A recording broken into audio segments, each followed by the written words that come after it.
ఈరోజు ప్రగతి భవన్ సంబంధించి అక్కడ ప్రజలు ప్రజావాణి కోసం వచ్చిన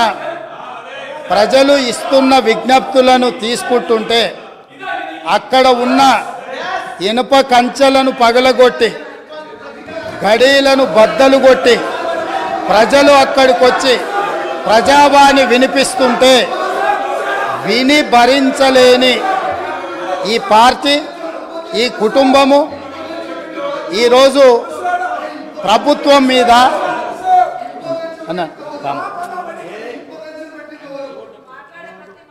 ఈరోజు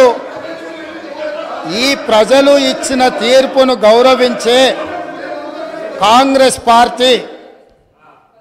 ప్రగతి భవన్ గేట్ల ముందు ఉన్న ఇనుప కంచెలను బద్దలు కొట్టి ప్రజలకు ప్రవేశమే లేదు, తెలంగాణ ప్రజల యొక్క చెమట వాసన మేము చూడము, ఇది నిషేధిత ప్రాంతమని నిషేధించిన ఆ ప్రగతి భవన్లో ఎల్బీ స్టేడియంలో మా ప్రభుత్వం ప్రమాణ స్వీకారం చేస్తున్న 1 గంట 4 నిమిషాలకు ఆ గేట్లు బద్దలు కొట్టి తెలంగాణ 4 కోట్ల ప్రజలకు ప్రవేశం కల్పించింది మా పార్టీ మా ప్రభుత్వం. మీకు గతాన్ని గుర్తు చేయదలుచుకున్నా. ఆనాడు హోంమంత్రి మహమూద్ అలీ గారు అక్కడికి వెళ్ళి ముఖ్యమంత్రి గారిని కలవడానికి వెళితే ఒక హోంగార్డు మీకు అనుమతి లేదు, మీకు ప్రవేశము లేదు, మిమ్మల్ని లోనికి రానివ్వము అని చెప్పి వారిని అవమానించి ఒక హోంగార్డు హోంమంత్రిని వెనక్కి తిప్పి పంపించిన చరిత్ర పుటలలో నిక్షిప్తమై ఉన్నది. ఆనాటి ఆర్థిక మంత్రి, ఆనాటి వైద్య ఆరోగ్య శాఖ మంత్రి ఈటెల రాజేందర్ గారు ముఖ్యమంత్రిని కలవడానికి అక్కడికి వెళితే అక్కడ ఉన్న పోలీసు సిబ్బంది మీకు ప్రవేశము లేదు, మిమ్మల్ని నిషేధించినము, మీకు అర్హత లేదు, మీకు ఆ స్థాయి లేదు అని చెప్పి ఈటెల రాజేందర్ గారిని ఆ ప్రగతి భవన్లకు ప్రవేశం లేదని తన సహచర మంత్రిని అవమానించి ఆ మంత్రే స్వయంగా కన్నీళ్లు పెట్టి ఈ ఆవేదనను ఈ దుఃఖాన్ని లోపల అదిమి పెట్టుకున్న విషయాన్ని 4 కోట్ల తెలంగాణ ప్రజలకు వివరించినప్పుడు తెలంగాణ సమాజమంతా దీన్ని గమనించింది. ఇదే కాదు, ప్రజా యుద్ధ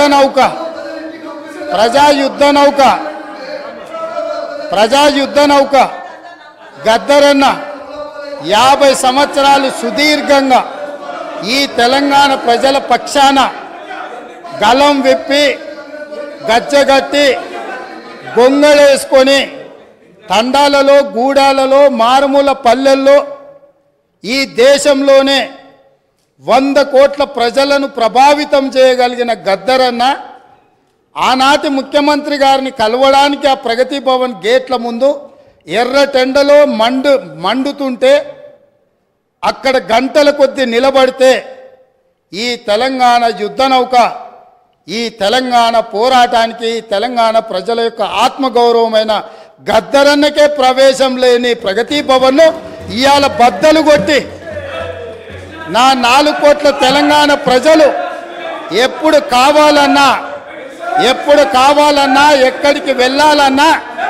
ఆ ప్రగతి భవన్లు గేట్లను ఇనుప కంచెల్ని బద్దలు కొట్టిన ప్రభుత్వం మా ప్రభుత్వం, ప్రజలెన్నుకున్న ప్రభుత్వం, ప్రజాప్రభుత్వం. కాబట్టి ఆనాడు ముఖ్యమంత్రిని కలవాలంటే మంత్రులకు ప్రవేశం లేదు, ముఖ్యమంత్రిని కలవాలంటే తెలంగాణను సాధించిన తెలంగాణ ఉద్యమానికి ఊపిరులూదిన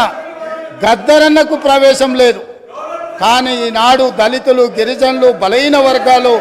మైనారిటీలు, మహిళలు ఎవరైనా అక్కడికి వెళ్ళి మా సమస్య ఉన్నది అనంటే ఈ ప్రభుత్వం వినడానికి సిద్ధంగా ఉన్నది అని చెప్పి ఈ తెలంగాణ ప్రజలకు స్వేచ్ఛనిచ్చిన ప్రభుత్వం, ప్రజాప్రభుత్వం, ప్రజలెన్నుకున్న ప్రభుత్వం ఈరోజు ఇక్కడ ఉన్నది.